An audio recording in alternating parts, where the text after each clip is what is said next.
Welcome back, dear listeners, to AIBiz.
I'm your host, Avik, and this is the podcast where we cut through the AI hype and talk about what actually works in the business.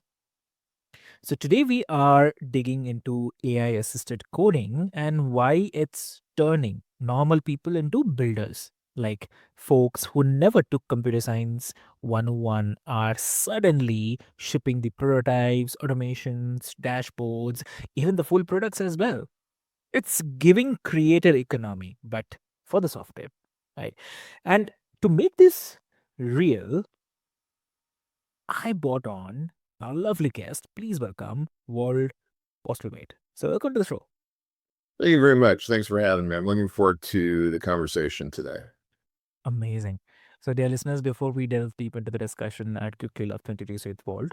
So, Walt is a seasoned financial executive and credit risk leader with 25 plus years across commercial lending, community development, and fintech. So he's the co-founder at Portfolio Watch and chief credit officer at MS StrixX. So, uh, and he's also helped deploy over $600 million in funding supporting small businesses and real estate and the economic development. So he's also deep in the innovation circuit, like Innovate, Alabama, then Slosstech, the whole thing, right?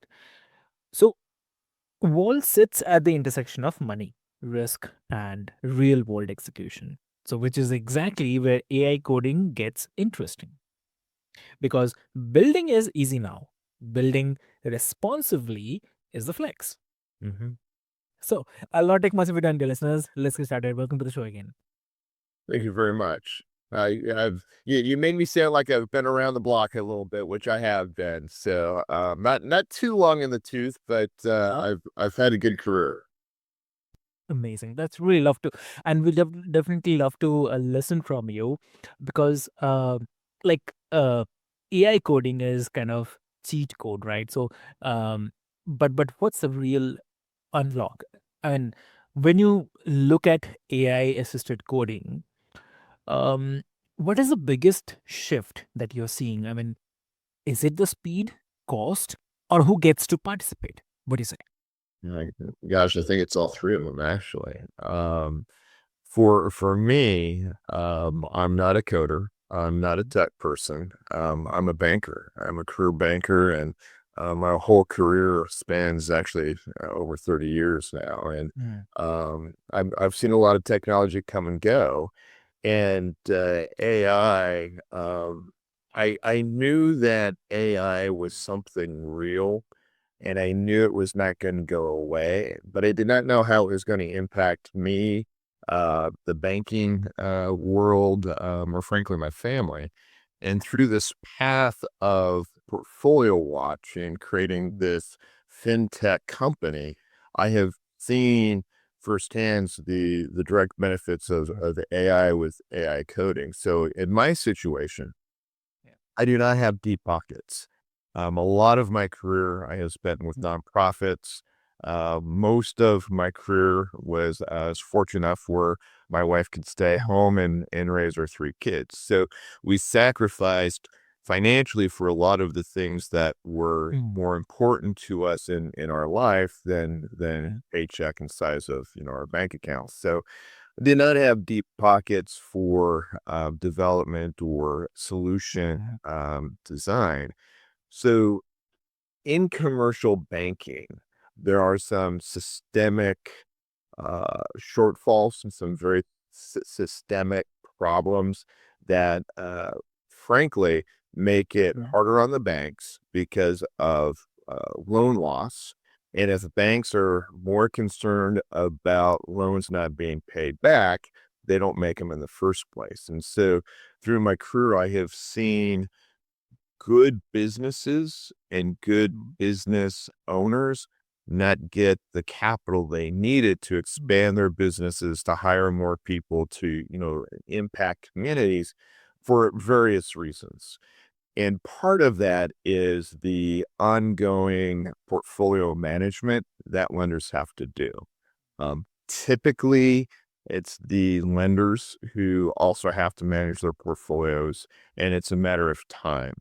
The Mm. more successful uh, a banker is, the bigger their loan portfolio gets. The Mm. bigger the loan portfolio gets, the more time has to be spent managing on that portfolio because banks make money on the front end of a loan, but they lose money if a loan goes bad. And so, what I have found with AI coding, it has saved time with my development team, who is fantastic, which then has dramatically reduced the cost that we're having to pay to develop this solution for commercial Mm. banking, and that allows pretty much a simple bloke like myself to actually design to take an idea through the design phase into the development phase and get it into the market for a price tag that Mm. is manageable. Working with my lead coder, the head of the lab I'm working with, he's the one. We have conversations. He's using some tools. He's uh, putting a narrative on what he wants the code to do. The platform asks a few questions. He answers those. We're doing video calls, in real time. The code is generated. He drops it into the platform. We look to see how it's working. If there's an error, he literally, cut and pastes it, and then the platform fixes the errors. And then he was telling me that he had about 25 hours into the development, where a year ago it would have been 125 hours. And, that's time is money. That's the Mm. old saying. So in my case, AI has helped save time, reduce costs, and allow these ideas. I think most people have ideas floating around in their head. We all experience life. Mm. We all see challenges in life. A lot of us come up with better ways to do something, but most of us don't have the ability to actually design that solution and get it to market. And with my experience, where AI has taken the world is bringing that threshold down for average folks to actually put something in the market. Exactly. Exactly. So, okay. And uh, like if I have to say this, that and if a regular person wants to build a tool for their business, then what will be the first problem they should try to solve? It's whatever they're seeing in their lives. Hmm. The the One of the previous guests y'all had on, Stephanie Sylvester, I think summed it up really, really well, and that is around time. And I've always believed that the only true non-renewable resource is time, right? It is the great equalizer across, all countries, all social, economic, statuses, right? Everybody has 24 hours in the day. So if we can use AI and yeah, I think there's some downside and bad aspects of AI, especially with what technology is developing and how generative and just where the curve is taking us. Right. But whenever you create something, if it's used for, most things can be used for either good or bad. So, Mm. so the way I choose to look at AI and what is to come is how do we use it to benefit us, right? We are still the superior being over AI, and time is what AI can give us. So, in my case, AI saved time in the development, which then allows me to get to market faster, but primarily Mm. reduces the price tag. AI used for somebody, and to answer your question, who is living life and seeing challenges, I would say the first aspect is how can AI save time? Whether you go to a job and there's aspects of your job that are repetitive, if you can use AI, and especially where AI with agents that are going today, if that can free you up where you can do other tasks or have more free time to spend with your family and friends, that's the huge benefit. So, and to me, the first step of an average person, living their life is to use, critical thinking. What are the challenges that I face on a normal basis? What do I wish was different? And then try to figure out how to make those things happen. And yeah, I think most people are pretty smart. I think we can be pretty creative. I'm a huge fan of problem solving in a group. Portfolio Watch was founded with 4 members. I'm one of them. There's another one who is in the kind of government finance space. There's one that's kind of the financial investor tech background. And then the other one is software development, right? So the old adage, it takes a village. So you work with a group. You that's to me is how a normal person can take that idea into a solution. I agree. I totally agree on this. And because I mean, love that because the goal isn't about become a developer. The goal is the shift value. Yeah. AI just makes the path way less kind of get kept, right? So Mhm. yeah, and in terms of the new skills, I mean, AI can write the code, but it cannot magically know that what matters. So, Correct. what is the mindset? What is the mindset shift that people need to go from AI toy project to the useful solution? So, what is it? Great question. Great question. Mhm. Uh, it's understanding that this AI, and specifically with AI coding, is it is not perfect. It does not necessarily look around corners that a human being who is experienced and has seen, what works and what doesn't work. Um, Right. Working with Justin, who is our software development expert, and he's the one working with the AI coding. He really enjoys using the AI assisted coding for kind of the development phase, but Mm. he admits that the code is can be clunky, and it does have sometimes challenges interfacing even with itself. Mhm. So the idea is you use, it's kind of like, making a cake, right? It's really easy to go to the store and grab a box of cake mix from the grocery store shelf and go home and make it. Well, there's nothing really special with it, right? You need to add a few more ingredients to it. You need to, frost the cake. There's stuff that the AI generated code is competent with. But to really make it work well, you still do need to have that interface with some expertise, and that's okay. And who knows, maybe, whether it's 3 years or 1 year, and, this technology will get better and better, but you still need to have that kinda human touch because AI is not perfect. Machines still are ones and zeros, right? And so there are things that I don't think will be replaced. I could be wrong, right? Who knew we'd have this even 5 years ago?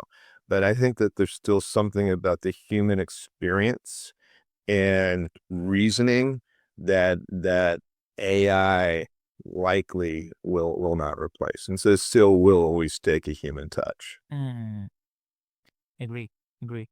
So, also on this, like, what will be the simplest framework for scoping? Like, how to define the user outcome success metrics without overbuilding?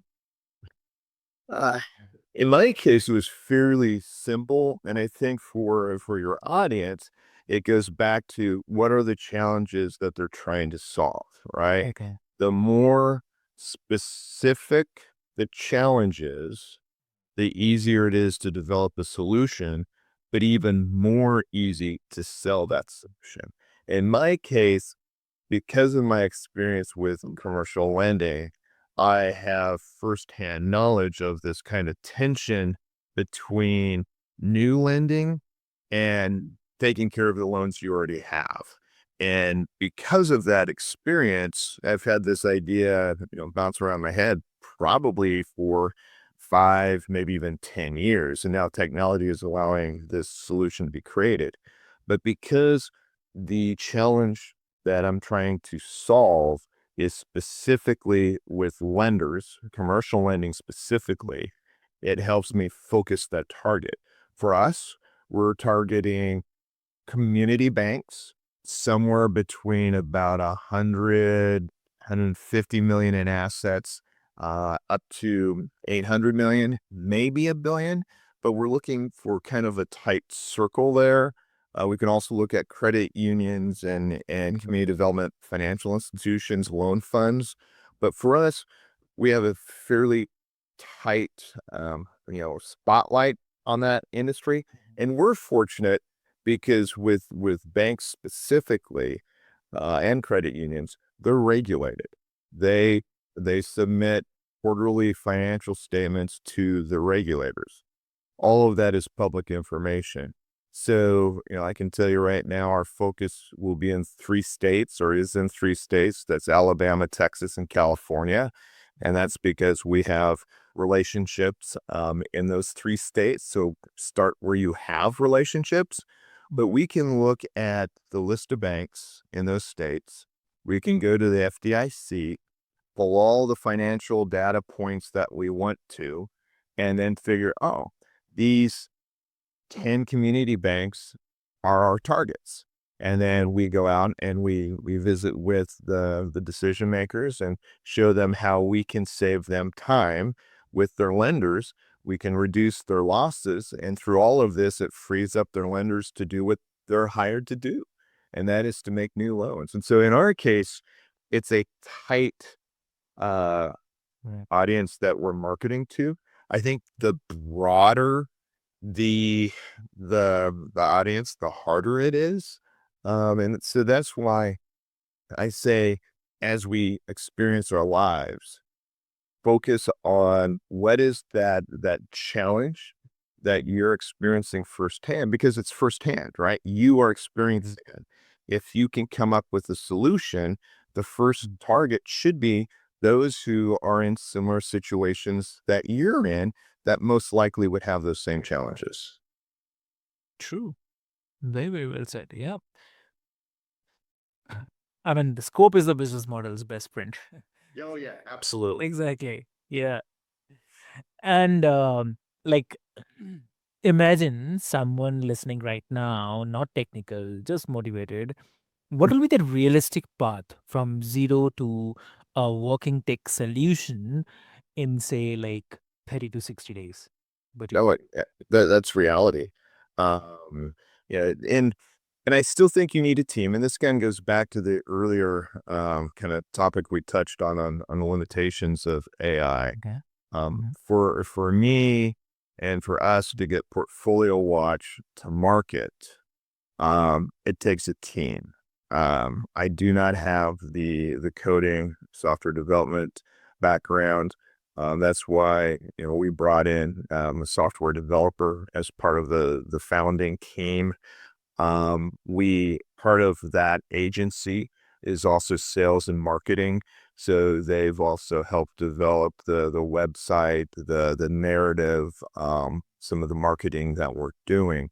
So it does take a team. It should be collaborative. So if you want to get your solution from idea to market and in 60 days, you need to find a team, is what it boils down to. And there are great solutions out there, and AI, can also help connect you with those right people. But yeah, I think 60 days is realistic if you're working with the right team. 30 days, I think, depending on the complexity you're trying to solve. And then the other thing, however, which is like the contra to all of this, is if it only takes 30 days to develop a solution, and now with AI coding, anybody can do it, the problem is there's no barrier of entry. So you may have this great idea. How do you get it to market in a way that has its own unique qualities? So the person down the street doesn't just come up with the same solution and bump you from the market, right? Just because you have the best mousetrap doesn't mean you're going to be able to sell that mousetrap. So it's twofold. It's develop the solution, but the coming up with the sound sales approach. How are you going to sell this? I've through my career, I've worked with some great minds that have come up with great products and businesses. But if Right. you can't sell it, it doesn't last long. A business has to have a product or a service and be able to sell that. It can't just have a great product. Very true. Very true. Yeah. Lovely. So, all right, AIBiz family, here's your mini challenge. I would love to say. I mean, pick one annoying problem in your work, something that you complain about weekly, um, and then write one sentence, specifically like, I want a tool that helps who and do what, so that they can get the result, right? So whatever result you want to choose. So yeah. So Perfect. that sentence is, I would say, your product brief. Yes. And yeah, and then use an AI coding assistant to prototype that simplest version. No perfection, just proof, Yep. right? So just do that and let us know what you found into that. And it will be really great to also learn new things, right? I mean, what do you say, Walt? Yeah, no, I love that approach. It to me, the the secret to success is taking Mhm. the first step.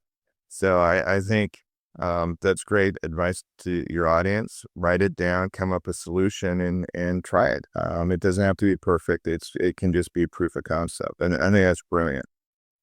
Yeah, exactly, exactly. And if this episode sparks an idea, please share it with someone who says that I'm not a technical person, because honestly, that excuse is aging like milk. Yeah. So Yes. yeah. So and Walt, like if someone wants to connect with you, how they can connect. Certainly. I'm on LinkedIn. Walt Postlewait, Portfolio Watch .co is also on LinkedIn. You can check out our website, which is portfoliowatch.co. You can contact us through that as well. And we're also on X. Amazing. So, dear listeners, what I'll do is I'll put all the links and the details into the show notes for easy reference. And um, uh, with this hope, I'd first, Walt, thank you so much for bringing that grounded perspective. And builders need the optimism, but they also need the guardrails as well. So, uh, Thank you so much for that. And for everyone who is listening, the future belongs to people who can translate problems into a solution. And AI is the accelerator, and you can say you're the driver, right? Perfect. Yep. Yeah. Think of So that this first all step. exactly take that first step. I totally agree. So with this, hope dear listeners, this is AIBiz and this is your host Avik. Catch you soon in the next time. Thank you so much. Thank you.